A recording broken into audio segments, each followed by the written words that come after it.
All right.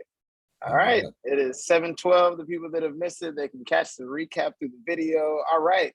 It is a great evening. I am super excited to be here with you guys today. If you don't know, because you've been forwarded to the link, my name is Philip Karai, and I am the president of the U.S. Africa Chamber of Commerce chapter here in Atlanta, along with my awesome VP, Bilal Sharif, who just hopped off camera, but he's here talking with us. We have the distinct pleasure of having the man that's not only given us the opportunity to be here, but to expand doing a lot of things in Africa, out Washington. I will allow him to do his own oration of how he'd like to be known and noticed, but this is a man that has done a lot of great work over in the entire continent, and a lot of great stuff we're working on to put together here in Africa as we help businesses not only get resources to start doing commerce there, but start coming back here. I mean, it's a continent that there is a lot of room for everything, but if not us, then who? If not now, then when? So rather than looking around and waiting for other people to get things done and to get the ball rolling, we have the people and the resources here to get things done ourselves. That's right. That's right. I'll let Bilal say a couple of words, and then we're going to queue up Al to go ahead and dive into this awesome presentation and start moving this needle. So Bilal. Yeah, I'm just, honored to have been, blessed with the opportunity and made a connection to Al and Michelle and some of the other leadership from the original U.S. to Africa Chamber of Commerce that has been in existence for more than 30 years out of California. And they, came to us about creating the first chapter, as a kind of a spinoff from the original chapter out there, or the original organization, should I say. And, with Atlanta being an international city, just excited and really proud to have, even Philip Karaya, to be able to help lead that charge along with, Brandon and some of the others that are joining our leadership team here locally. And just excited for y'all to see the presentation today and hear from some of the other things that we have planned, for the rest of the year, really. And without further ado, I'll pass it right back on to Al Washington. So thank you, gentlemen. I've got myself on screen so you can see that I am here. So I'm not a picture, so you can see this is actually happening. Just so that you'll know, we're in the process of trying to expand an effort that's been going on, at least for me, since 2003, when I began to work as a consultant to the Africa USA Chamber of Commerce. The chamber itself was founded in LA during the Tom Bradley administration. And it was done because there was literally no organization that was promoting or facilitating trade with Africa, at least as far as the West Coast was concerned. So this organization was founded by a Nigerian named Reuben Jaja, who happens to be the great grandson of King Jaja Wapopo, who was one of the first Africans to actually enter into a trade agreement with a European nation. He actually entered into a trade agreement with the Queen of England to begin trading with West Africa and England. I've been working with Reuben since that time, and Reuben is relocated to Nigeria. He's now, I believe he's actually in Abuja right now. And but I spoke to him the other day, and he's telling me to keep on keeping on, and hopefully we're going to get him on the screen when we do our conference in October. But one of the things that I wanted to do tonight, for those that are here, is I wanted to share with you a theoretical approach and a concept associated with everything we're trying to do as far as this conference is concerned. And it is centered around local economic development. Now, the presentation I'm going to share with you tonight is the presentation that I've actually made in Canada. I've done it three times in Africa. I've done it in the Caribbean, in Guadeloupe, and in Trinidad. And I've also done this presentation in the U.S. in Washington State, in California, and in New York. And this will be the first time I've actually done it in Atlanta. I shared it with a group that we put together to form the U.S. Africa Chamber of Commerce Network the other day. And they asked me if I would I just actually shared with them bits and pieces of it. And then I sent them a copy of it. And next thing I know, they asked me if I would come on tonight and present it. So that's what I'm going to do. And I appreciate the opportunity again. So what I'm going to do is if I guess I'm able to share now, I've got control, I'm assuming, right, Philip?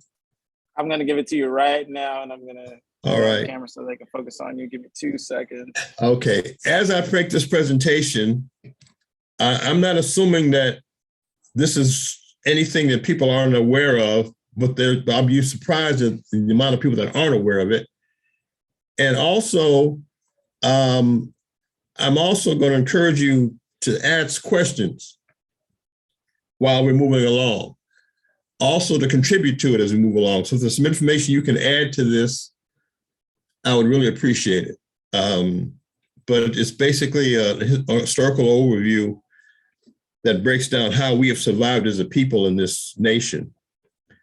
And do I have it yet? You should now. You should be good to go. Okay, so what I'm going to do is I'm going to begin with, I want to make sure people can see this first.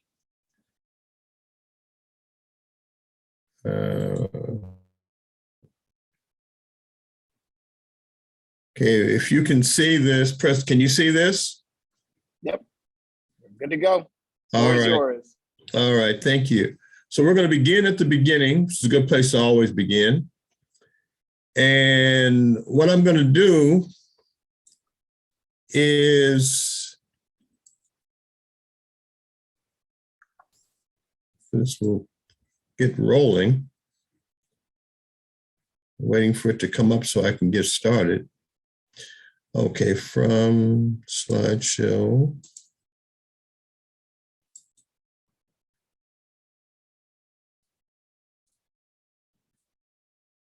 All right, everybody can still see this, right? Gray screen? Yes, sir. Okay, so let's go. This presentation is actually entitled, and it's on a slow freight right now, Building Local Pan-African Economies. And the focal point is, the focal point for this is actually talking about the need and the history of building local economic development. The pictures you see here are pictures of people who were involved in it throughout our history here in the country, but also people who are involved in it on the African continent right now. Some think about it, some don't even know they're doing it, but it is happening. And it's important to talk about how this is happening and why it's happening. But I want to begin with this little bit right here. This is a statement that was made back in the 1800s. And I want you to notice this statement. It says, "I see in the near future a crisis approaching that unnerves me, causes me to tremble for the safety of my country. Corporations have been enthroned in an era of corruption, and high places will follow, and the money power of the country will endeavor to prolong its reign by working upon the prejudices of the people until wealth is aggregated in a few hands and the republic is destroyed." Can anybody guess who made this statement? Anybody want to try? No wrong answers. Shoot it out. President Abraham Lincoln. He made this statement in 1864 in a letter to Colonel William F. Elkins. This statement describes what's happening in this country right now. You just think about it. That what happens is major corporations basically are controlling the country as a whole, and his anticipation was that the public would be destroyed because of this happening. So what we see happening in the country right now is nothing new. And it has been part of this country since at least since the Civil War, if not sooner. Because this letter was written about a year before the end of the Civil War. So the question becomes, in the face of this, how do we survive? For that matter, how have we survived over the years? And I'm going to suggest to you that our history as a people in this country, and as African people, is what we need to look at and try to understand in order to appreciate how we've gotten this far. So Marcus Garvey made this statement while he was here in the US. To the people without the knowledge of their past history, origin, and culture is like a tree without roots. And so what I'm going to do today is I'm going to spend some time talking about our history and culture here in the U.S. centered around economic development. And I'm going to begin with this interesting graph that was developed by, actually it's associated with an effort that the Urban League has been involved in for a number of years. Everyone here, I'm sure at some point has heard about the equity index, right? Is that right? Everybody heard of this? Yes. Yes. They do this every year. And basically what they do is they rank the areas of inequality between Black and white Americans. And this is a list they go through in which they demonstrate that we are not equal with whites in this country in these specific areas. Now, the question we have to deal with is how do we deal with this issue? And Randall Robinson gives us an interesting perspective. He basically said there's a wealth gap that separates Blacks from whites. And his assertion is that there's much room beyond any ability of Black earned income ever to close it. And it's a result of long-term structural racial discrimination. Now, he wrote this is documented in his book called The Debt, What America Owes to Blacks. And this is basically a book that calls for reparations for African Americans.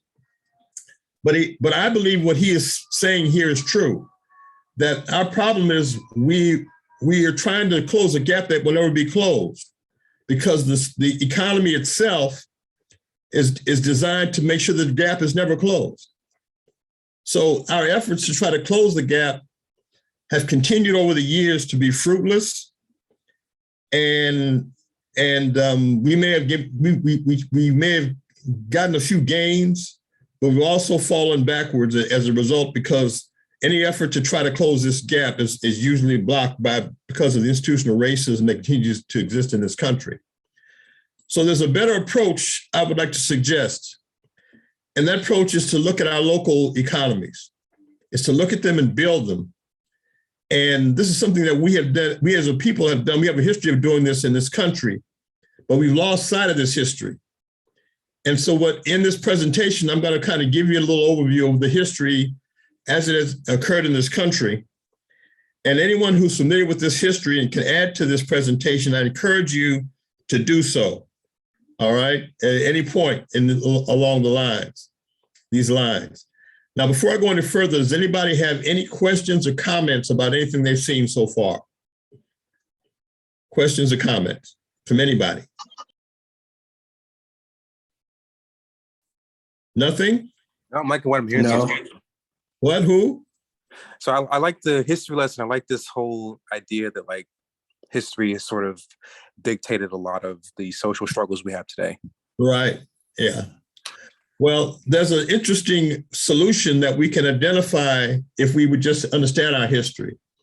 And it's a solution that actually is still implemented today in the US. And it's local economic development. What you're basically doing is what's described here. You're building vibrant economies in which the local community residents create their own regional economic security.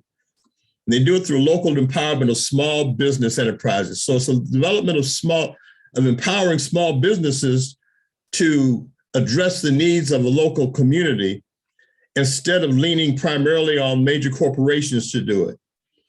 Now, the pictures you have here are pictures of what you might call small business or activities that we've been involved in over the years.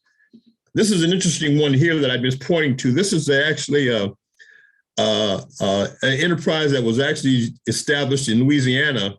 This picture was taken about 1945 or so. And it's an interesting picture because it's a combination of gas station, a juke joint, and a liquor store. And someone was operating this at that time to sustain themselves in Louisiana during this period of time. These are Black farmers. And this picture here is a picture of the Greenwood area of Tulsa, Oklahoma that existed before it was bombed out and destroyed, as we know and we've learned about in the past.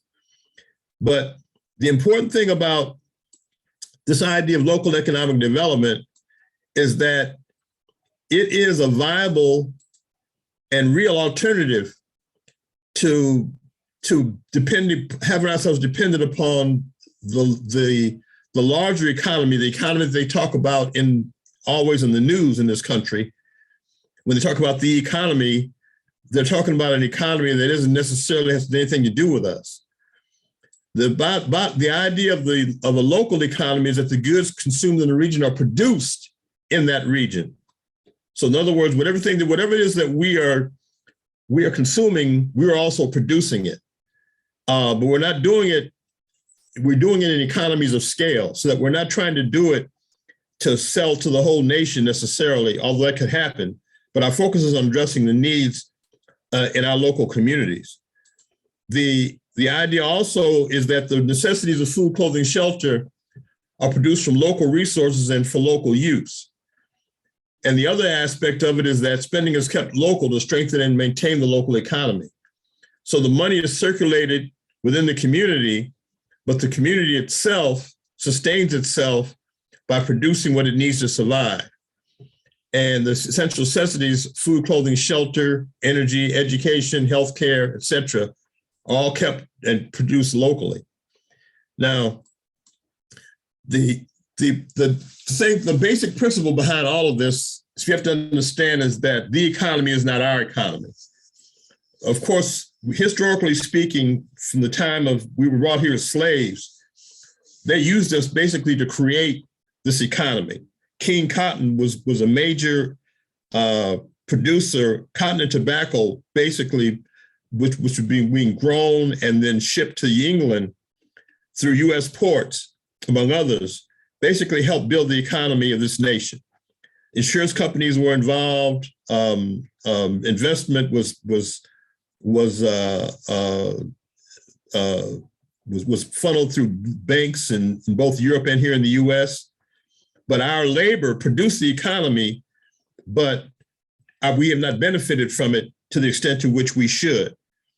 The whole economy is Eurocentric, so it still maintains itself as based upon its relationship with Europe, with European business interests.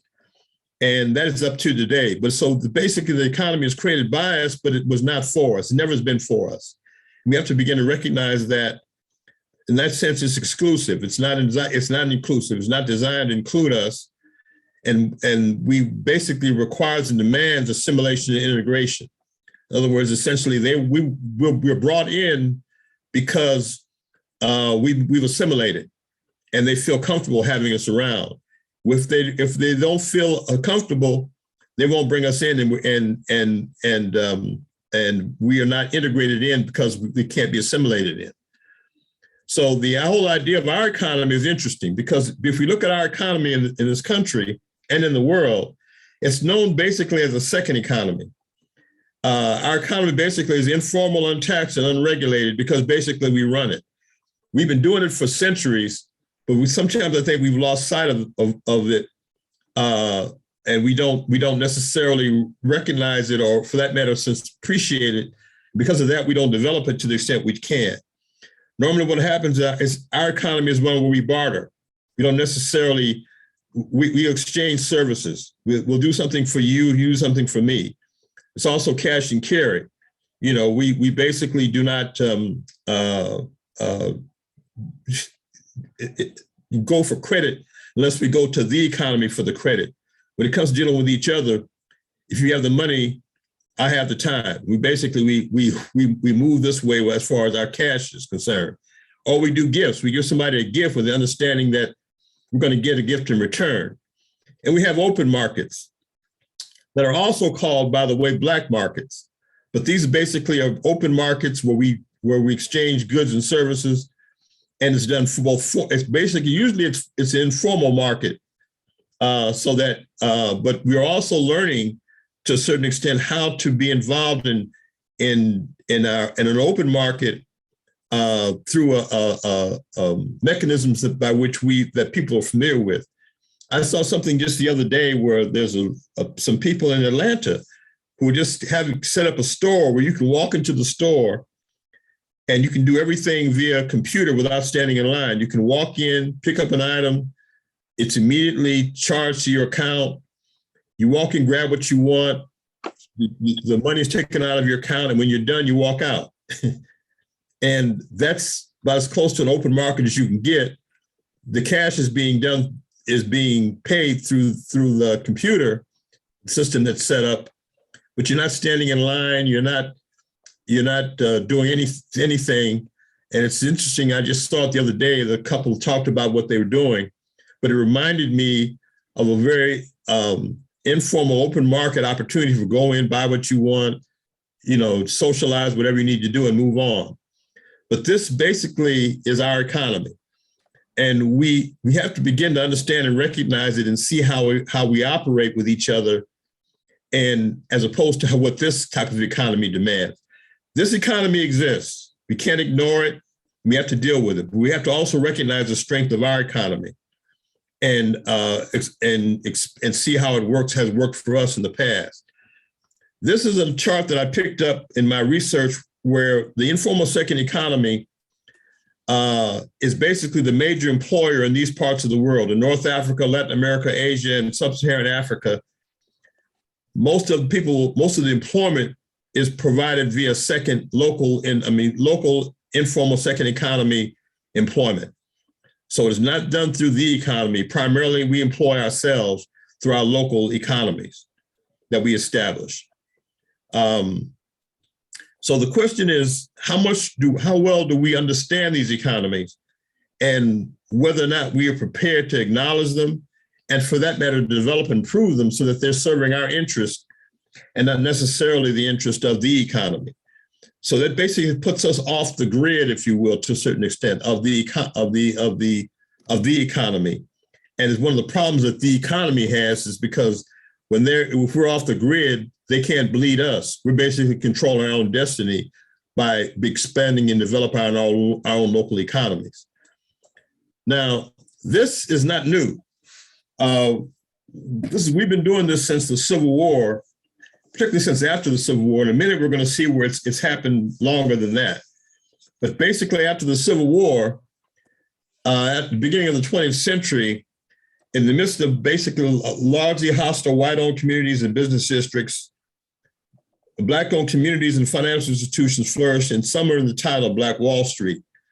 These are some of the communities that flourished during this period of time. This is Paris Street in Durham, North Carolina, Jackson Ward in Richmond, Virginia, and this is the Greenwood, Tulsa district that existed during this period of time. Now, the nice thing about this is that these are the days when Black codes, separate but equal, legalized segregation, Jim Crow laws were active, and were segregating the African-American population. This picture representing to a certain degree a lot of what we were experiencing as a people in this country during this period of time. But something else was also happening. At the same time they were doing that, this was also happening. African-American professionals, skilled workers included in all these different trades, barbers, manufacturers, tailors, printers, farmers. We even had our own baseball leagues and franchises. It's called the Negro League, but basically we had our own league. And I remember as a young man, younger than I am today, watching in where I was raised in South Los Angeles, people playing the Negro League as it was fading out. But they had Negro League games in South LA where they would come, and my next door neighbor was a coach for one of the Negro League teams. So we had our own baseball league, we had our own filming industry. We know that we had our music industry. We were publishers. We were doing things because we had to do them. We really had no choice. And these are some of the people that were associated with that. Everybody recognizes, of course, George Washington Carver. This is the famous beautician whose name I'm blanking on right now, Madam Walker. And then these are a group of gentlemen who actually picture was taken from people who were actually from the parish, from North Carolina, businessmen in North Carolina. Now, the interesting thing about this picture is that, and I want you to keep in mind, is that these two things were happening at the same time. Okay, this was not something that was happening exclusive of the other. We were suffering to a certain degree Jim Crow, but in spite of that, we were still prospering. doing business activities in these red parts of the country whenever we could, so that these two events were happening simultaneously. So we were able to be prosperous even though this was happening. So if we could do that in those days, why can't we do it now? What's holding us back from actually looking at the history of our ancestors, how they managed to survive even in the midst of these conditions, such that we could move from this to this because of what we were able to do in spite of this. Now, keep in mind that whatever institutions that existed that created this still exist today. And we know that they exist because Donald Trump has brought them out from hiding. They're now openly operating, and even so much so they tried to take over the White House some years ago. So that this is a real phenomenon in this country that has not left us. So let me see if I can get rid of this. Oh, somebody just entered the room. I guess I'm going to let them in. So here's what we need to do at this point. We need to acknowledge the history of our ancestors. And one of the people who provided us with some history is W.B. Du Bois, who as early as 1907, he recognized something that was happening in our communities.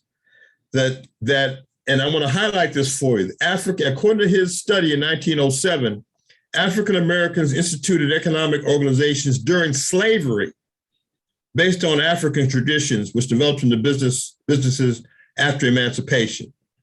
So a lot of the groundwork for establishing our business communities after emancipation was laid while we were enslaved. Our ancestors were enslaved. This is a significant study because he goes on later on to recognize there was an obstacle that we faced after that, and that was that the world shift economically was from small capitalists to large industries.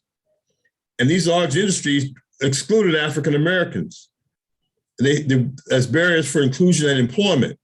So what he does about 1940, he proposes that we use our business skills and power to form wholesale and manufacturing cooperatives and build economic autonomy. So basically, we use the power that we have within ourselves to create our own economies. And this was understood by at least 1940, but this wasn't something that was just happening up to this point. We know that Booker T. Washington, George Washington Carver, other people who were important business people at this time, as well as politicians, were actually involved in doing this.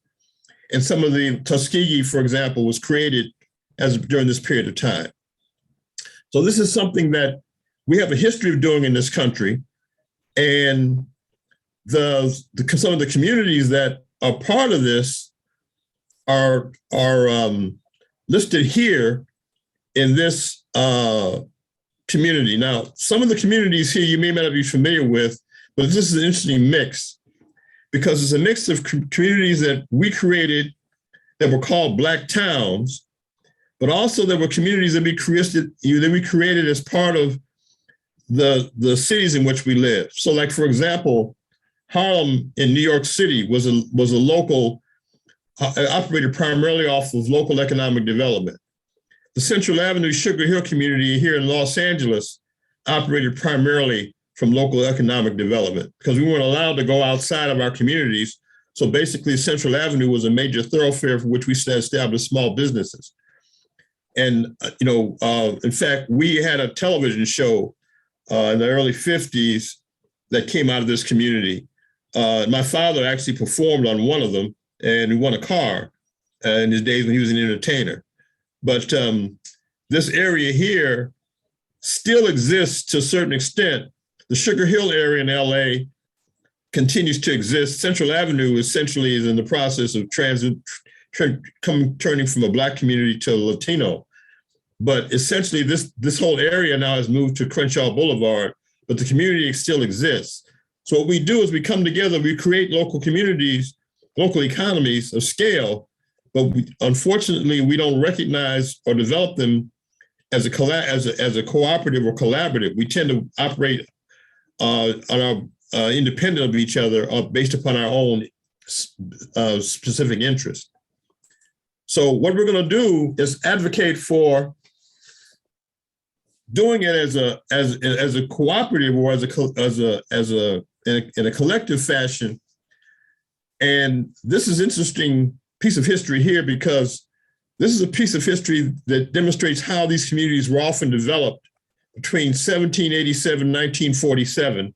These are major institutions that were involved usually in creating these communities. And this is a piece of research that was done by an African named Kilolo Kajakarzi on African-American development and small business ownership. And here, these are the major institutions that were involved in building local economies of scale during the time that I just spoke to you about. So the church was a major institution that was involved.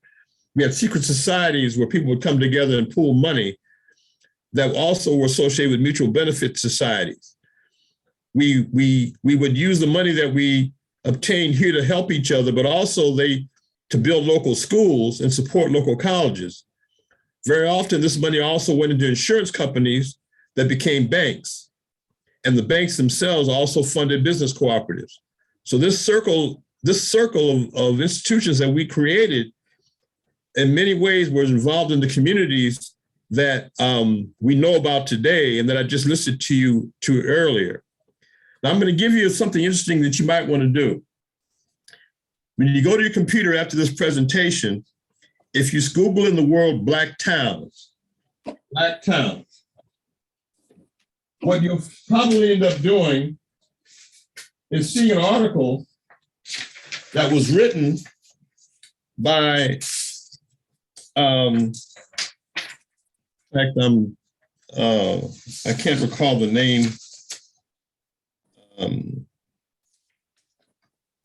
of the institution, but it lists by state, 21 states and about 79 towns that were created between 1877 and 1915. And it includes towns in Alabama, Arkansas, California, Colorado, Illinois, Iowa, Kansas, Kentucky, Louisiana, Maryland, Michigan, Mississippi, Missouri, New Jersey, New Mexico, North Carolina, Ohio, Oklahoma. Was a major piece. Oklahoma was one of the largest areas where it occurred, but also in Tennessee and Virginia and West Virginia, where African Americans were building towns to support themselves because they had to. They had no choice. Many of these towns did not survive for a lot of different reasons. And one of the reasons, of course, is persecution, but sometimes it was poor management as well. But we do know that there were successful towns that were created and sustained people over a period of time that were created by and for African Americans. And the list is here is not restricted to just the ones I just mentioned. There are others that you probably would locate and find. For example, in this list here, Tulsa isn't mentioned, but we know that Tulsa existed. So there are two basic approaches that we look at when we talk about local economic development. And I think it's important to keep in mind there's a deficit orientation and an asset development approach. And when we look at the urban leagues piece, there tends to be deficit oriented. They're looking at primarily a problem that exists and to bring needed attention to them so that they would be solved. So their basic orientation is deficit orientation. I believe that we should look at asset development. We need to identify, promote, and nurture the community's economic talents and assets, and not strive to be equal with whites, but just to develop ourselves and to take care of ourselves. And whenever we've done that in the past, we've thrived. And what has always prevented us from continuing on is either because we haven't maintained what we developed, or we didn't develop it properly so it would survive, or it was destroyed, as we saw happen in Tulsa.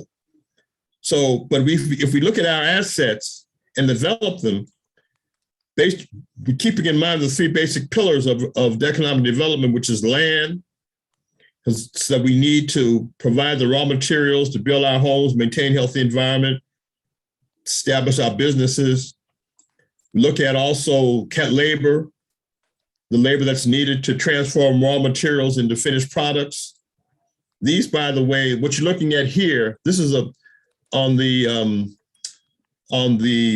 left here is actually a textile factory that was operating in Ethiopia by a gentleman who actually owned this factory, and he actually, the textiles that the clothing that they're manufacturing there is actually being sold in Italy. They're making Italian suits in Ethiopia at this factory. This is a tea factory. This is the product they produce, but this is the tea factory in Uganda. And I took these pictures while I visited these two nations. So it's not as though we haven't done it or that we can't do it. So this is shea butter. These are actually, and I want you to look at this, these are jeans that were produced in Uganda, but notice this Bugle Boy label on them, okay? So that essentially what's happening is JCPenney, Bugle Boy, having jeans manufactured in Africa, or we have Italian suits being made in Ethiopia, and then they're shipped out and sold all over the world. The question is whether or not we benefit from our labor, or whether or not we can establish manufacturing operations so we take care of ourselves and benefit ourselves, and not working for Bugle Boy or JCPenney. Yeah, Victoria's Secret just set up over in Ghana. You'd be surprised who's over there. Okay. Yeah. All right. So you're actually right. And they're there because they can get cheap labor there. The last piece of this is the capital aspect of it. So we're talking about money as investment capital to acquire the fixed assets that we need, but also we're talking about human capital, workforce development. So basically we're talking about using the skills the knowledge, values, and skills that we have, and developing them so that we can actually do what's required to develop our economies that we in fact create. So these are some of the key assets that we have to look at and consider as we look at this. And I'm just listing a few of them, but they're very much a part of who we are as a people. We have a large consumer market. The question of whether or not we have an industrial manufacturing base is questionable. If it exists, it's limited, but we can grow this if we want to, if we think about it. There are unmet needs for goods and services. That definitely describes us. We have local talents and skills. We have a stable and growing housing market. We have an educated and trained workforce.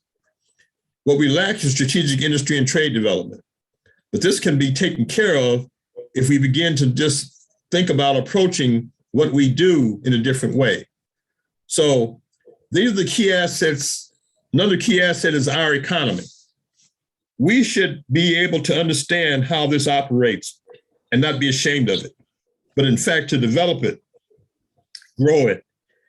And we don't necessarily need to have anybody else tell us how to do this. We're doing it already. We just need to be able to recognize it and grow it and develop it and improve it. And the question now becomes, how do we do that? Well, I'm looking at a number of different ways that we can look at this.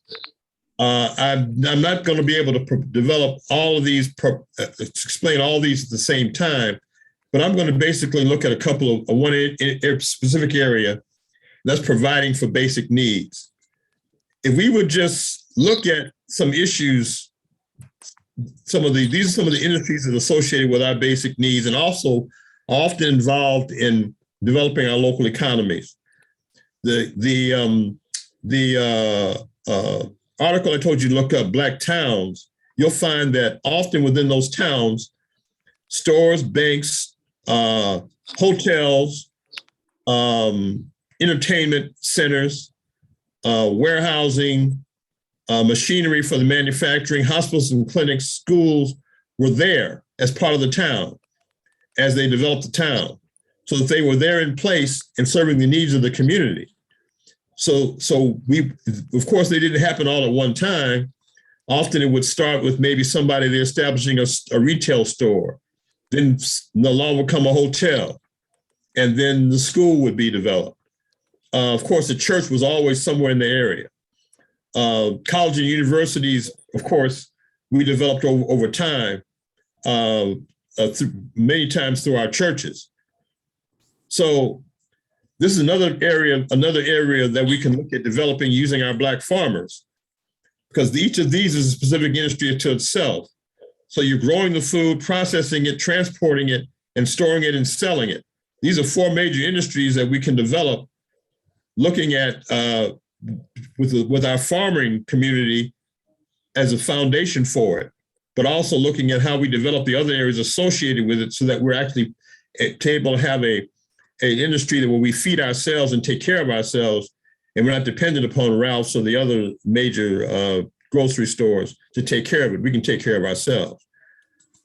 Now, this is a model that I shared with people in the past. This model here, if you've heard of Silicon Valley, this is how Silicon Valley was created. At the center of Silicon Valley was Stanford University at its beginning stages. And what happened was investors would put money into Stanford University to do research and development for the industries that they wanted in the area. Then they would actually set up businesses in the area through incubators that then contributed to community development. But the center of it all was Stanford University. And people don't talk about Stanford in that light, but much of the development of the Silicon Valley is still tied to a certain degree Stanford University. There's no reason why our colleges can't do the same thing for us. The question is whether or not our colleges, the HBCUs, are actually thinking in this way. Are there any at all that are actually focused on economic development and having investment come through the colleges to do our research and development, to grow businesses, and then be involved in community development? I think there may be one or two that may be involved. I don't know what's happening in Georgia right now, but I question whether or not the HBCUs in the area are actually looking at international trade or even economic development as part of their curriculum that they're teaching at those colleges, but they should be. Another is the Pan-African colleges and universities. Basically, any college or university anywhere in the world can actually be involved in doing the same thing, particularly at the colleges, universities in Africa, the Caribbean, can literally be involved in doing the same thing to develop their communities. Now, this is a list of historically Black universities and colleges in the U.S. And it's not limited to just these, but these are 86 colleges that exist, at least in the U.S. today. Somewhere in this mix, somebody's got to be involved in doing some kind of R&D on economic development for the local economic development in the local communities. If they just focused on the area where they're located, somewhere in there, somebody's got to have a curriculum that associates with economic development, particularly building local economies. If they're not, they should be. And one of the ways of doing this is to actually begin to approach the university in your area. Like in Georgia, for example, there's at least 8, if not more. Somebody in here has got to be involved in doing R&D for economic development in the area in which they're located. In Africa, it takes a different tack. And one area that I'm familiar with through one of our associates is what you see here, what I showed you earlier. This is a grinder that is used to grind corn that is then packaged and sold. In Ghana, there's a similar type of operation for a flour that's called Gary that a friend of mine who was actually going to be on our call when we do the year of return helped to develop at a local level. What she literally did was she knows that the women in a village in Ghana were actually frying and preparing the roots that they pulled up on frying pans, and then they were grinding it all with wooden mallets. She literally went in. She built for them what I call it was like a barbecue pit, because that's what it basically was. That helped them fry the root that they used to make the gari more economically and quicker. She also got them a grinder where they could actually grind it and package it. And they were able to not only produce it faster, but in larger quantities, so that over time they became a net exporter of gari throughout Africa, just at the village level, doing just like what these guys are doing here. She's going to be on the call. You can ask her about it when we get her on the call and during the conference. But the idea here is that what we've got is what's called village self-reliance. This is the actual village hut that was actually built. I'm sorry. Well, they call it a hut, but actually it's a pretty nice looking house to me. That's built in the Congo. But this is a farming land in the area, and some work that was being done by the villagers in this area.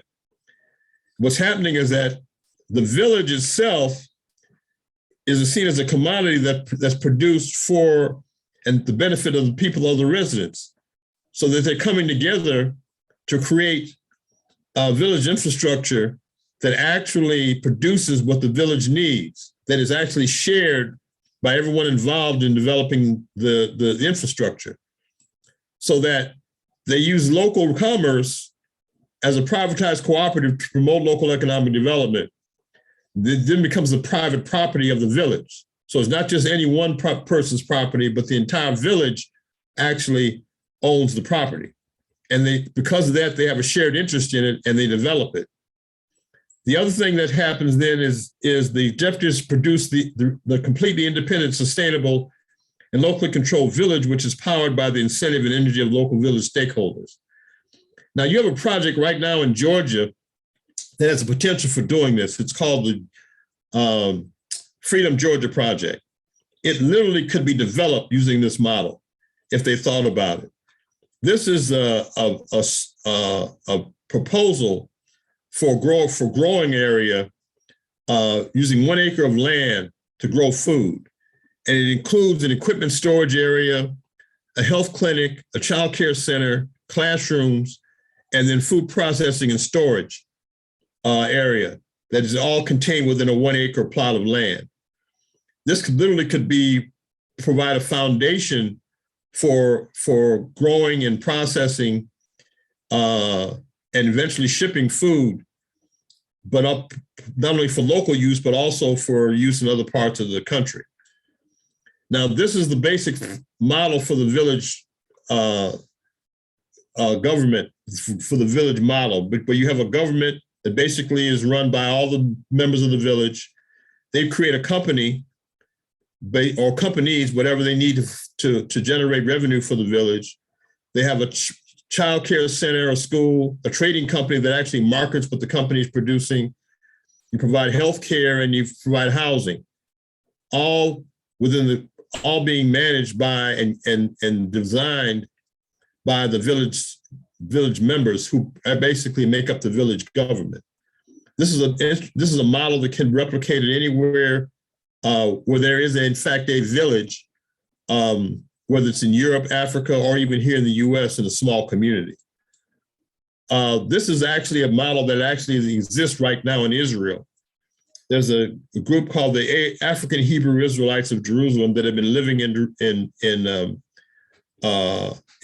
Israel since at least maybe 74, 75. And the reason I know it's been that long is because I was in Chicago in 74, 75, talking to them when they actually were planning to go to Israel.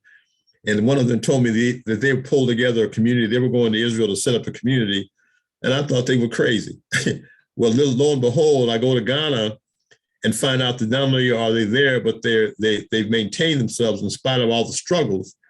And this is Rabin here clapping their hands with the leader of them during the time when before he died, But this is basically the village that they created.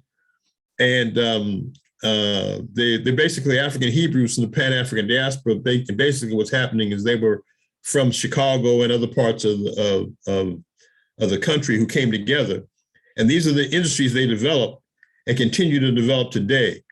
They do soya product manufacturing, and they actually have a manufacturing plant in Ghana right now, not far from the port in Accra that I visited last time I was in Ghana. This is another model. This is a futuristic model that was created by a Nigerian for a trend media city. It's a major enterprise, but it's the kind of thinking that people have for developing an independent city. And this is some of the things that can be involved in developing what we need. This is a storage container that's usually used for shipping that is renovated to commercial structures, either for housing, or in this case, this was a refrigeration unit that was developed from a storage container, operating off of solar energy. And basically it's moved into the area, settled down, and used to refrigerate any food that you need that needs refrigeration in the area. So this is the technology that currently exists. It could be used for doing it at the local level, whether in a rural area or even here in a city, if you actually had space to set it up. This is another structure that was developed by a group called Environmental Solutions that spoke at one of our conferences. And here, this is some housing that they built. I believe this was also in Ghana. It was either in Ghana or, no, I think this was built in, actually, he told me this was built in Ghana. But this is the equipment that was used to build the bricks that actually was used to build the house. And what they do is they use the local earth and compress it with I'm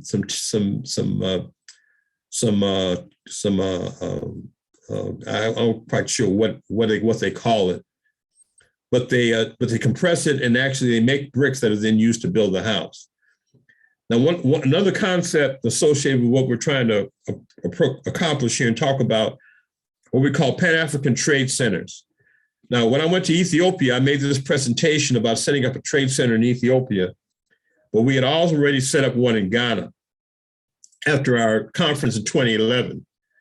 And we basically are setting up a trade center so that anyone going to a specific country could actually use the trade center to set up their business contacts and or to talk about how they would settle there if they wanted to actually go there. So the idea we had was establishing centers in LA, but we actually established one in Ghana, and we were looking at establishing one in Ethiopia to do the same thing. So this is our trip to Ghana that we did in 2011. That gentleman right there that I'm pointing at, that's me right there. And these are the group that went. And we actually set up the trade center at a local hotel called the Ma Sankofa Hotel. Now, what this is literally was a bed and breakfast facility, but we actually had meetings there with the Minister for Trade for the local government, who came to meet with us and talk to us about setting up this trade center. And we actually set up and had meetings with local people talking about how the center would operate. And this is one of the local chiefs who came with his wife to receive a presentation. And the goal of it, of course, was to set up a center that would then be the focal point for promoting trade and commerce, but also helping people make connections when they went to the area. The idea of doing it at a hotel would give you a place to stay while you were there, so that you literally didn't have to worry about where you want to stay, but you could also have business contacts there while you were in the hotel. So we wanted to use the hotel as a site for the trade center. So the center itself would focus as a center for economic growth, development, and the productivity of Africans, both on the continent and throughout the African diaspora. And we're looking at creating a business environment for goods to reach throughout the diasporan market, but also the market in Africa. So it also does something else too, because it's very important to understand the culture and the governmental requirements to set up or manage a business in Africa, but also in the African diaspora. One of the things that we do here in the U.S. is help Africans who want to set up businesses in the U.S. We help them understand the culture and the governmental requirements to do that. We have a lot of people who call us all the time. One gentleman in particular I think about from Uganda who wants to do business in the U.S., but he had no idea what he needed to do it. He came to one of our conferences. So we hooked him up with a local consultant who actually has helped him incorporate and set himself up so he can in fact do what he wants to do here in the U.S. But that's needed on both sides of the water. So it serves as a clearinghouse also for bilateral trade, because you have a database of Pan-African professionals and businesses with viable business services and products. Now, basically, this Pan-African Trade and Business Center could actually be the function of the U.S.-Africa Chamber of Commerce Network. What we're talking about doing here could literally be established through the network that you have there in Atlanta, and it would literally be a good way to provide a much-needed function. You'd be surprised how much you're needed, that service would be needed once you set it up. So this star here shows where we set up the trade center in Ghana, but we know that it's needed throughout the continent. And for that matter, it's also needed here in the US. So we're trying to transfer knowledge and technology as well, so that helps us lead to sustainable economic development. Now, this is a structure for how we could begin to work with banks and credit unions to establish an investment fund for business development that will be done through the Business Development Center. That center itself could actually be the trade center itself that actually helps to prepare people to not only to deal with the bank, but also to have access to the investment fund. So the trade center could have linkages to both, or if they could even create the fund itself that would be managed through the bank. So right now, we're having our annual conference coming up, and we have two websites that we're currently using to talk about this. There's PanAfricanGlobalTrade.com and the PanAfricanGlobal.org, which just been created and should be up and running at least by tomorrow.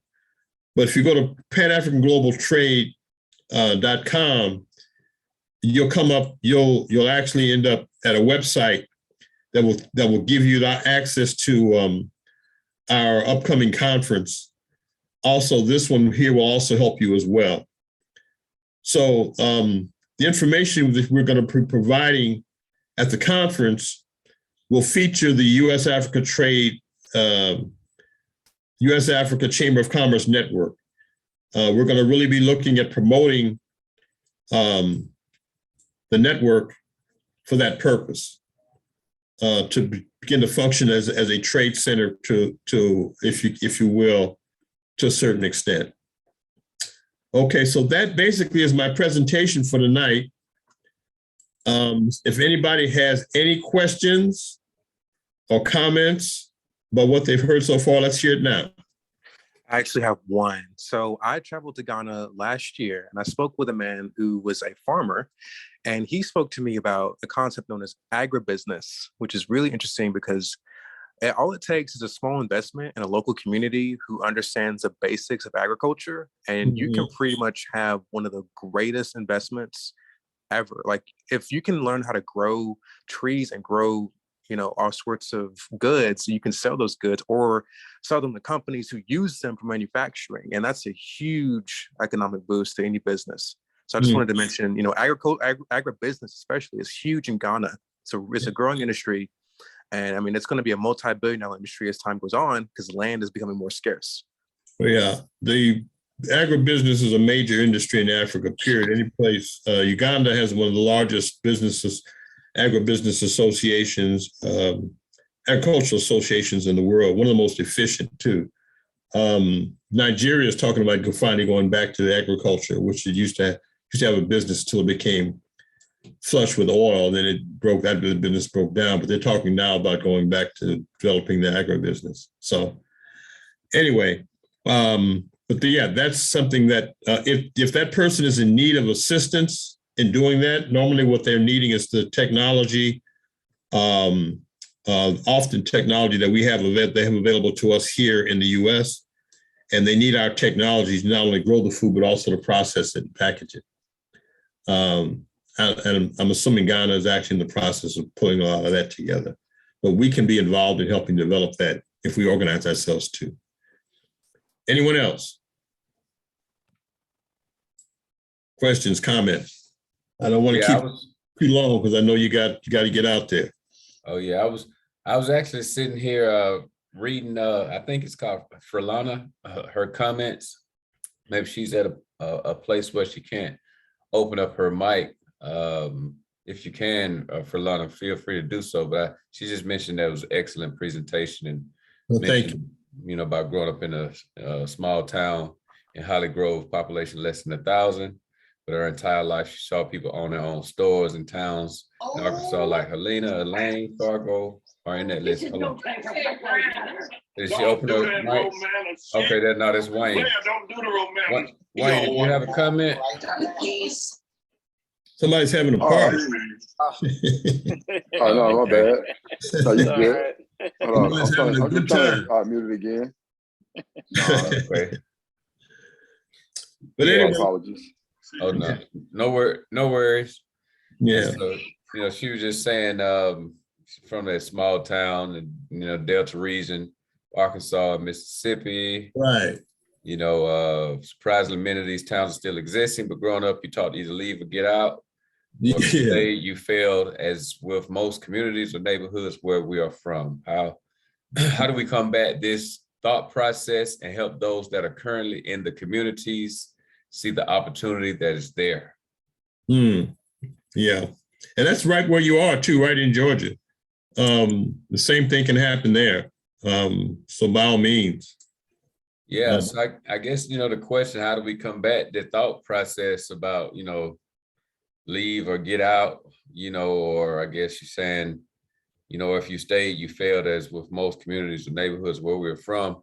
I think, you know, when I hear that, I think of some people. I forgot which person that really said the worst thing that happened to our race was the desegregation, you know, because then, you know, it kind of broke up the thriving Black businesses and enterprise that we were kind of forced to create then, and right. thinking like, you know, the other man's, you know, goods are better than ours, or just really allowed them to be able to capitalize even more so than we were on our own. So That's I guess right. it's just kind of more of a paradigm shift to get to the point where we are further empowering them and then further pushing people to support those people. So those dollars are circulating as, you know, the new economy that, you know, Ms. Washington, you spoke to in your presentation, you know, so we're circulating more dollars. So it's just going to take a collaborative effort, in my opinion, to be able to jump in there to do so and really just be very intentional on that support, you know. But yeah, it's just my comment on that. Yeah, question. Appreciate that. Yeah, and actually, you're absolutely right. That's why I'm attracted to the Freedom Georgia Project. They have the potential to do exactly what we've been talking about here tonight. And for that matter, what I can see is they're heading in that direction. And there's also other people who are landowners in Georgia right now. TJ Lofton went and saw about 1,200 acres that was currently being developed to be housing, and the developer apparently decided they weren't going to build the housing, and they've abandoned it. But he was there looking at it for the idea of helping them to develop that piece of property. All of which could happen, but you're talking about people coming together in a cooperative fashion with a dream that they agree on, and then they set up an investment program that will help to make it happen. Yeah. So it's all possible. It's a real estate transaction, Phil. You know, real estate investment transaction, and you know about as much about that as anybody in the country. So that's important. Oh, okay. Yeah. Yes, indeed. I mean, this made me think about even one of my colleagues I just saw here. At first, he was saying, you know, he was trying to wait to clear some stuff with his family, but he's like, we got these 300 acres in his family has 300 acres in Mississippi. He's like, hey man, let's do something on it. Let's see if we can partner with, even one of the schools or colleges. I mean, even if they're just growing hemp or something right now, to the other aspects of legalized as people are doing. And that kind of made me think of, just as you just mentioned, the think tank and the research and development that tied back in, to Stanford and things, but utilizing the HBCUs. So that's exactly why we're here with the chamber to, open up that thought process and let y'all know some of the things that are possible and some of the things that have been done. And just as Ms. Washington saw, he showed you in the presentation, those aren't just pictures he snapped from the internet. Those are real pictures that he took while he was over there. And, I have some archives from when I was over there, a couple of times, and it's real. And I know Phil has also even purchased property over back in his hometown. We had dual citizenship in Kenya. And, so it's about just, the paradigm shift and coming together. And so that's why, I really like about the chamber. And I just encourage any of y'all that haven't officially joined, it's a nominal fee to join the chamber so we can, get even more intimately connected, and start to push some of this stuff forward. Yeah, and pick a project and start working on it, together. And that's how you get rolling. You're successful at one and you move to the next one. Even if it means supporting something that's already being developed, but let's come together and make something happen. Absolutely. So she asked how can she get a copy of the recording. I know we are recording it. I know we are looking to build out some components in the website right now that will be further for members only, where we will have archives and other things like that. But I don't think it'll be an issue, even if you haven't joined as a member right now, because we're in the beginning stages. But we will have some other content and things that will be exclusive and opportunities that we look to really partner with people that are, kind of really connected to us and the chamber. And now the Phil and Bilal will have copies of this presentation. So if you want a copy of the presentation, see them, and they will make sure you get a copy of it if you want one. Yes, Awesome. indeed. So our session is excited to join. That'd be great. I think Phil has dropped the links in the chat. Since we don't have a lot of people on the call, I'll be interested just in hear some brief introductions. And if you have any business, tell us what that business is. If you've been to the continent, or if you've already done any business, just a kind of a brief synopsis of who we have on the call, and your level of interest, and maybe just one comment before we look to get it closed out. So, all right, Phil, I'll let you go last and close it out. I'm just going straight to the right of my screen. Yasmin, I see you to the right. I'm not calling you out, but I am calling you out at the same time. Are you available to open up that mic and share a little bit? How's everyone doing this evening? Spectacular. That's good. Hold on, let me turn on my video. I didn't know it turned off. Yeah, no worries. Al, could you make me the host one more time so it reports to my Zoom By cloud? all means, let me just. Okay, well, just can share. Okay, you back? You got it? I think I do. Okay. All right. If you have any problems, let me know. I'll try another button. Oh, okay, yeah. Go. I think I can reclaim it. All right, I got it. All right, perfect. All right, go ahead, Yasmin. Oh, okay. So I thoroughly enjoyed the presentation. I've had the chance and opportunity to visit Africa in 2014 with a trade mission, as well as in 2016, I was invited back by the Queen Mothers for their conference that they did to present to them an agribusiness initiative. And all praises due to God. Everything's coming together. And what you were speaking about as far as, developing cooperatives and our collaborations and partnerships within our community that really serve the greater good. We just signed a partnership with Save Institute, where we're actually going to be the first smart grocer in Atlanta. So you were speaking about an autonomous grocer that you mentioned that was actually established in Fayetteville. And so we're getting ready to establish the first one here in Atlanta. So I'm really excited about that. And just Congratulations. I know you've been working for a minute. It's been a long time coming, but it's all coming together. Yeah, that's a great project. I'm really excited to see that. In fact, as soon as I saw it, I put it out to my network. I sent it out to people, so they can see it. Yeah, it's definitely the new wave, and Yeah. I'm excited. We're excited. The team's excited to really just push forward, and making sure that our farmers are also getting the visibility that they need, Right. into retail markets, because that's been the major feat for a lot of our urban producers, is not allowing their products inside of a Kroger or a Publix because they're not as consistent. So we don't need a Kroger. We don't need you, Kroger. Just get out there. That's it. We need you, Mosier. You need. Amen. Amen. I love it. The next generation, y'all gonna do it. You're gonna do it. I'm so glad to see these young people, all this gray hair. I'm about ready to pass the baton. We have big shoes to fill, though. And we have big shoes to fill. Y'all feeling it. Y'all gonna feel it. Y'all make some bigger shoes. So anyway. That's what it's all about, man. We got to keep on reaching and passing it down. So we just love it. And blessed to have you here with us to share, your breadth of knowledge and even the presentation as we continue to be able to pull on that and keep the ball rolling. Yeah. So Wayne, you got anything? Wayne Lomax, what you got? Oh, good evening. Good evening. Evening. I'm Wayne Lomax, former educator now in commercial real estate and aviation. Currently working on my pilot license. I really enjoyed the presentation, and I just remember when I was getting my master's at Georgia State University, a gentleman had came in and talked about during that time period after slavery, how quickly that the enslaved people were able to advance with becoming state representatives, Senate representatives, working in all that kind of stuff. And then once they started to get power, how the white people literally had a congressional meeting and shut them down. Right. Because that in that span of 20 years, something that took them 100 years to do, the slaves were able to do it in 20 years.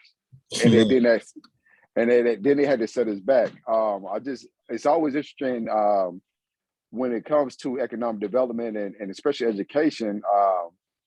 The crazy thing about it is I live in Henry County, but I drive my children back and forth to Clayton County every day because most people would think, well, you're in Henry County, the educational opportunities are better in Henry County than they are in Clayton County.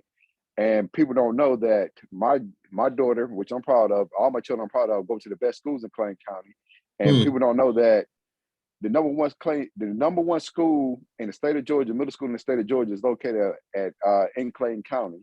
And when the publication came out, they had every excuse to why it shouldn't get that ranking, because it is majority 97% Black students and socioeconomically underdeveloped areas. Right. In that area. So they came up with every excuse why that ranking didn't fit that. But we need to get to a point of instead of simulating, we need to get back to just once again going back to doing what we do.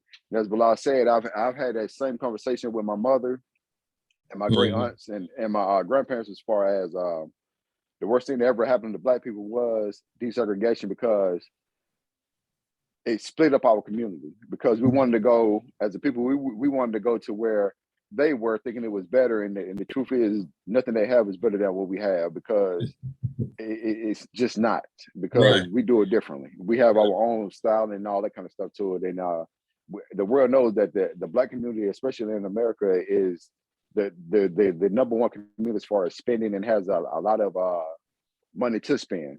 Right. So yeah, I really enjoyed it, and it was eye-opening, and thank you for the presentation. So thank you. I can't wait to do more. All right. Oh yeah, for sure. Good stuff. And I can, second that, man. A lot of the politics, and there was some Black people that was over the school board, even in Clayton County. Because when I first got out of college, I had 3 houses before I took that full-time teaching job, but I taught at an elementary school. At Tara Elementary School as a music teacher. And at school, and I did like some subbing in Atlanta Public and before that, but when I went to Tara, it was almost like night and day, but they were trying to jeopardize those people's accreditation. But the reason was, again, because they wanted to take over the school board themselves. Right. So I witnessed that because I'm like, hey, it's major instruction going on over here. And I can tell night and day from what was going on actually in the city, but that was right before all the other scandals came out. But I already knew something was going on because those people were meeting their, requirements around no child left behind and all of that. But then, the APS scandal and all that stuff came out later. But I'm not gonna go down that rabbit hole, man. We can go real deep with that too. But let's yeah, but I just wanted to second that, man. So we totally agree. I agree with you. Wanted to second that. All right. Yes, sir. Same page. Yes, sir. Who we have next? Amar Quick. Are you available? There we go. There he is, young man. Hello, how are y'all doing tonight? I'm Amar Quick. I'm an intern with the chamber.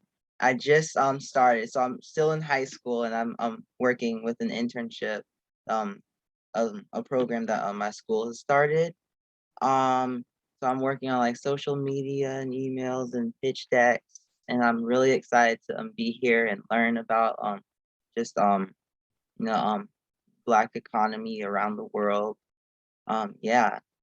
And also I'd like to ask y'all something. So if any of y'all have Instagram, so we now have a new Instagram account. I'm gonna put it in the chat. And so if y'all don't mind, please follow. That would be really great. All right, you're gonna do your job. Go ahead, do your I job. appreciate it. I love Yes, it. I love it. sir. I love it. Hey, your name ain't Quick for no reason. Yeah, he's a businessman too. He sells cosmetic. He sells Body cosmetics. butter. Yeah, Shay, he's selling. He's already out there. He's out there doing business right now. So that's the future. That's the future. Yeah. All right. That's what it's all about. Who we got next? I Corey? see Corey. Corey, is he still with us? Yeah, I'm here. All right. All right, guys. So I don't look as nice as everybody else, so I'm not gonna turn my camera on, but I hope everybody can hear me though. We can hear you, brother. All right. So my name is Corey. Atlanta native. Went to Georgia State. Got my degree in finance, but I've been working in real estate ever since. I really enjoyed the presentation. I mean, it was amazing. I mean, I like the historical, the history lesson that we got from this, and how it ties back to where we are now and how we can make certain changes to bring us some kind of economic advancement. As far as Africa is concerned, I was actually there in January, December, January. I actually spent the New Year in Cape Town, South Africa. My father is from Johannesburg, and my family originates from a small country called Lesotho. So, that's kind of been one of the things that I'm very passionate about is, getting something started over there because, I see a lot of opportunity. And, South Africa, I'm not sure if you guys are familiar with the history. They had apartheid. So, their struggles are somewhat similar, but the only difference is that they're the majority of the country over there. So, it's a lot easier for them to make advancements and kind of, reach the economic power that, we've been struggling to get over here. And, that was kind of what I witnessed over there. So, while I was there, I made some connections and, I'm working on a few things and I'm even going to meet some people I met over there next weekend. So, I'll keep everybody updated on that one, but it's definitely something that, I think we should all look at because that region of Africa, Southern Africa, Botswana, South Africa, Namibia, and, a few other countries over there are actually doing very well. And, their economies are growing at alarming rates. So, I just want to keep that in the back of everybody's head. I'm probably one of the few Black South Africans who meet over here. There isn't really a community, but, we're working at least on the continent. So I want to keep that in mind for everybody. That's good stuff, man. Great to know, more further connections even to South Africa, because like I said, I know we mentioned some things also in the East and quite a few things over in the West. And I brought the New Year in 2020 in over in Ghana when I went back the second time. So it was a great time over there. Yeah. Ghana's fun. Yeah, that's pretty cool. Yeah, I definitely want to go to that part of the I actually want to see all of the continent, to be honest. It's a beautiful Likewise, place. man. We got a few things we're gonna put up our sleeves, and we'll talk about touching down and putting together some collaborative excursions or even conferences over actually on the continent as well. But after we get our first one going here, then we'll look to potentially release some dates on when we're looking to go over there as well. Right. Absolutely, absolutely. Yeah. John Upshaw. Hey guys, how's it going? All right. All right, so a little bit of backstory on me. I graduated with a degree in graphic design, but while I was in school, I studied IT. So I came out of school, worked as a user experience designer. So I do a lot of software development, software design, and research. I'm actually started a company this past year where I build software products for a variety of industries. Right now, I'm working on the education space. So I've got some support from Africa and from the United States helping me on this mission. And the product I'm building is helping mentors that are experts in industries connect with people who want to get into the industry and learn those skills and become their own boss and become business owners. So my goal is to empower everyone, including people of our community, to be better and to make a better world. That's great. Glad to know we got some people dealing with software, man. Look forward to you, really being a, part of the chamber, man, and, seeing how we can pull some things together. Yeah, and if any of you guys want a website design done, I'm good at that too. So I'm always willing to help, so just let me know. Say no more. All right, who we got next? Is it Nikita Sampson?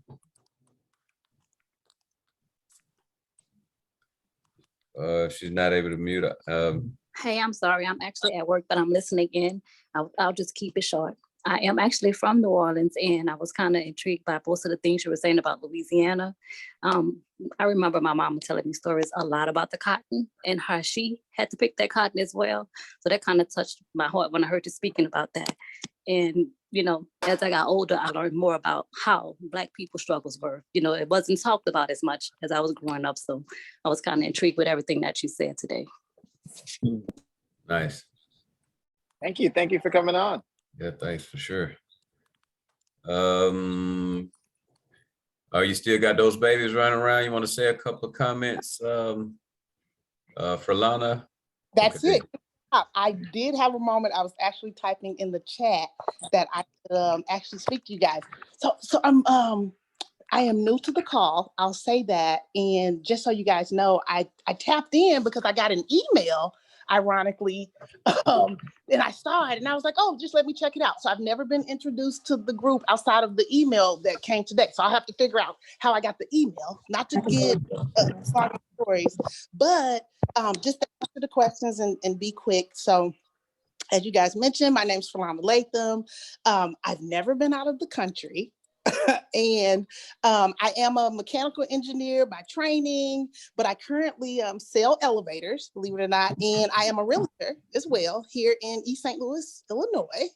I mentioned in the chat that I grew up in a small town. It's called Holly Grove, but to put it in perspective, it's in the middle of the Arkansas, Mississippi Delta region. When I say I'm within an hour reach of Clarksdale, Mound Bayou, all of these towns that were all Black, less than 50, 60, 70 years ago. And you guys heard my earlier question in the chat, so I won't get into that. But I do want to just throw something out there, in which this is why I'm so intrigued with the presentation. And I'm so glad to connect with you guys because I know several people that are looking to collaborate in these spaces of figuring out what we can do to operate in Black only. I say that with love, but as I believe one of the gentlemen mentioned earlier, I do feel that integration killed us. It killed us as a people. Mm-hmm. And when this is, and you guys can hear the passion in my voice, when I read stats and I live in these towns, and as the sister just mentioned, I was a girl who grew up in the 70s and chopped cotton myself. Hello. So these situations in these small towns are still there very much, but to get to my point, in 1900, y'all, Blacks own 15% of the land in the United States. When you look at that number today, that's less than 1%. Less than 1%.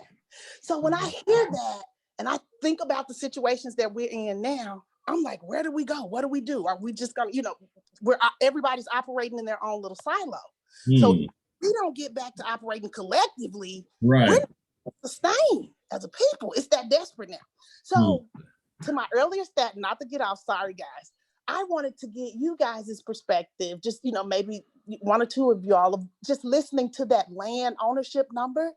And I know that it's not only what we see in America, but what we're experiencing in Africa, around the world. There's this Western takeover of us and our land and our everything. And I guess just how do we get that back? I guess starting with the land and the collective, and we talked about some of that in the presentation. So what are you guys' thought process on the land that has happened in the United States? So I think a lot of it is going to come down to resources and community at the end of the day, right? A lot of us on this call do different aspects of real estate. And when it comes down to it, a lot of people just aren't prepared for the shifts that happen. Not only that, we have to always account for the fact that a lot of people were able to build generational wealth on the backs of other people. And then once they were starting, they're already starting behind another starting line. And it's just like, there is a huge gap as far as like knowledge, even though we have a lot of us that do great and prosper and do a lot of good things. So now it's about equipping all of us that are around us and all of us coming after us to make that difference maker. Because even in Atlanta, as we've seen like property taxes go up like crazy, as we see areas that you used to be able to buy, like we have a property we're closing on in Vine City. I was there with some investors earlier today, and it was literally talking about how one investor that a guy was with there said he bought up 17 properties in that area for around $3,000 to $5,000 a piece.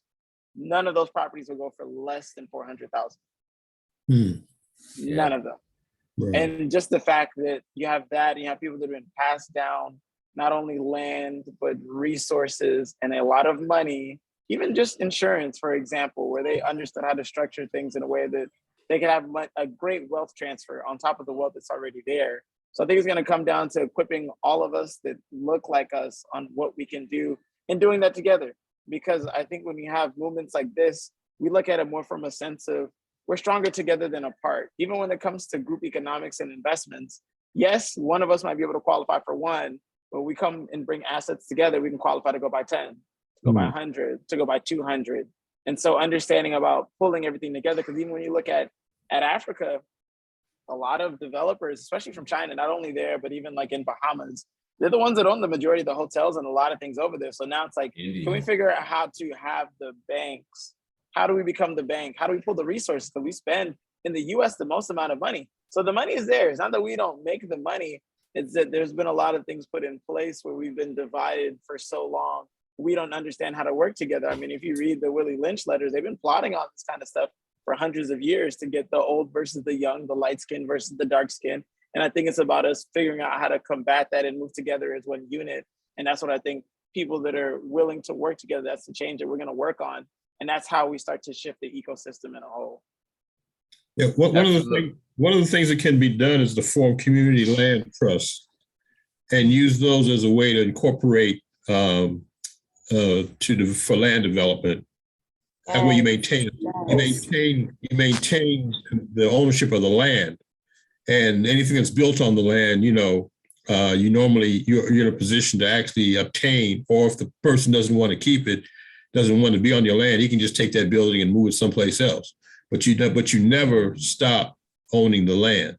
So, but it requires that everybody who's are the landowners to come together and form the trust, and then use the land as the leverage you need to do what it is that you want to accomplish as a collective. But I happen to have corporation documents for land trusts that I have access to. If anybody's interested in learning more about that, I can share. Yes, I'm definitely interested. Yeah, please share. And so for Lana, I think I'm pretty sure that, because hearing that you're in real estate, and I'm going to kind of tie it in a little bit of, kind of what Mr. Washington hit on and field, as he mentioned community and, then also mentioning land trust. You probably got the email because we sent it out from the Empire Board of Realtors. I'm assuming, that it may have been on the newsletter, and the Empire Board is, another one of the community partners of the U.S. to Africa Chamber of Commerce, as I myself and the current president of the Empire Board of Realtors. And Philip is actually on the board as well as on the executive board as one of the treasurers. But it's all about collaboration and community. You say a lot of people don't want to come together. Well, that's definitely not the people that are on this call. You got to come, we just got to unify and then kind of go create the coalition of the willing, those people that are willing to collaborate, that come, to come together. It's not going to be everybody, you know, so you just got to get with the like minds.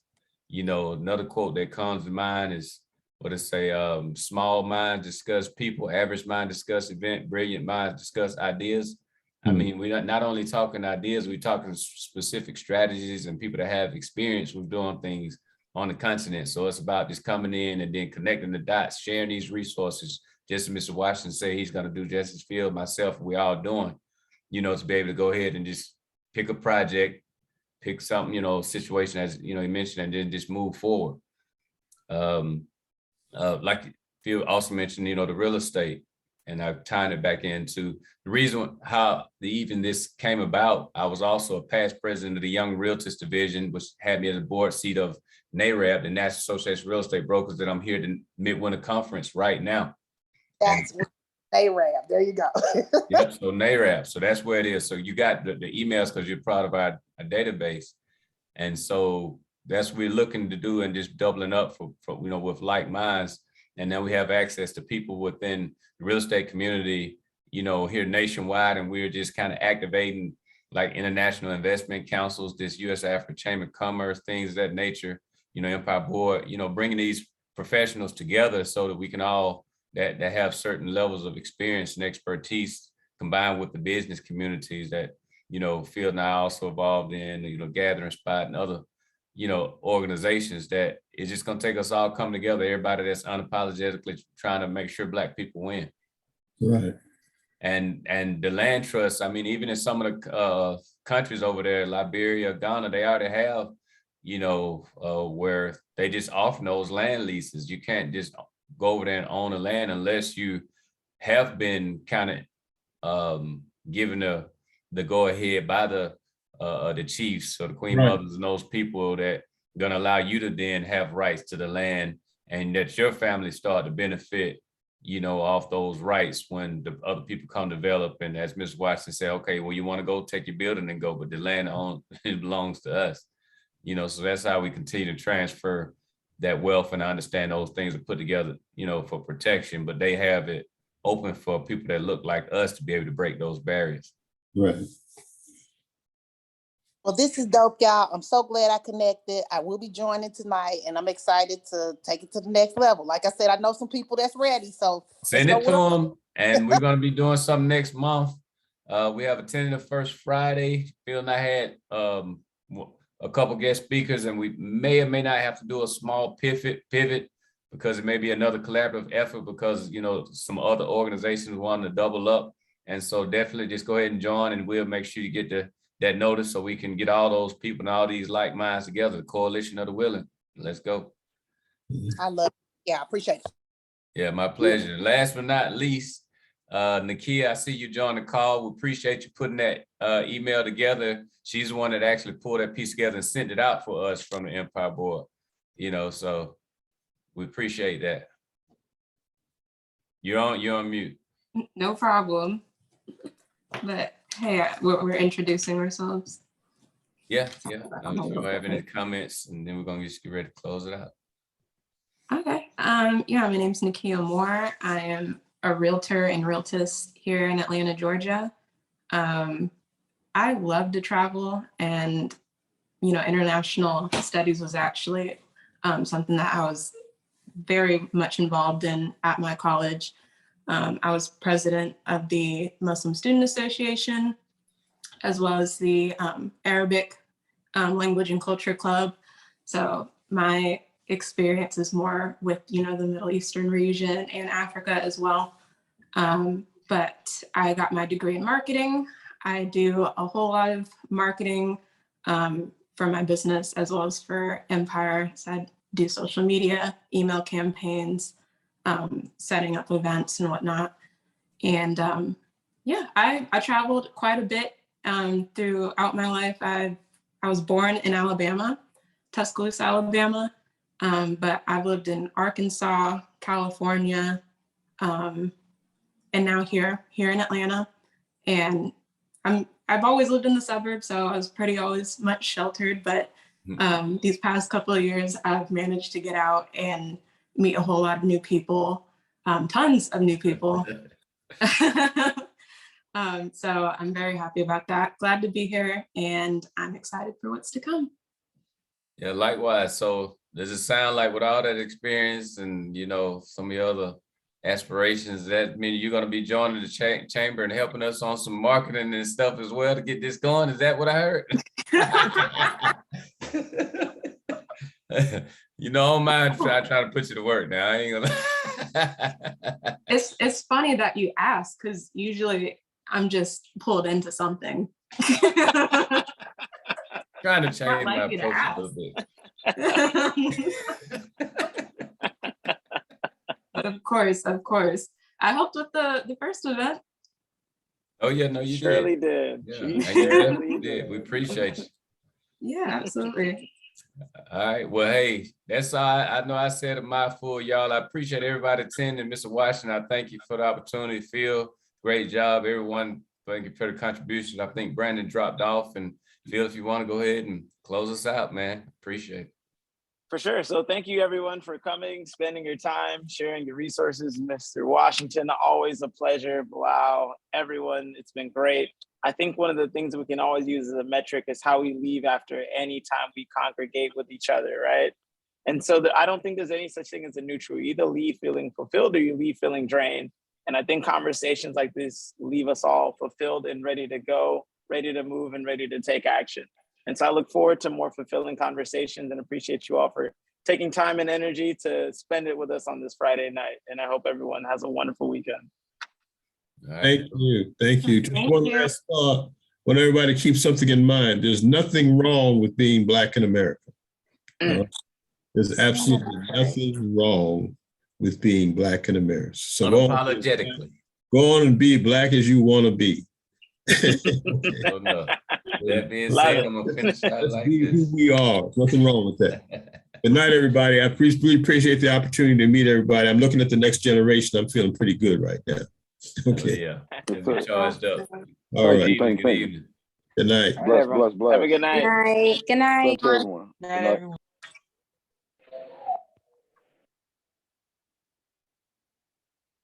Ooh, Yes, my sir. boss. Good stuff, man. You want to start the recording? Oh. I'm trying to get off of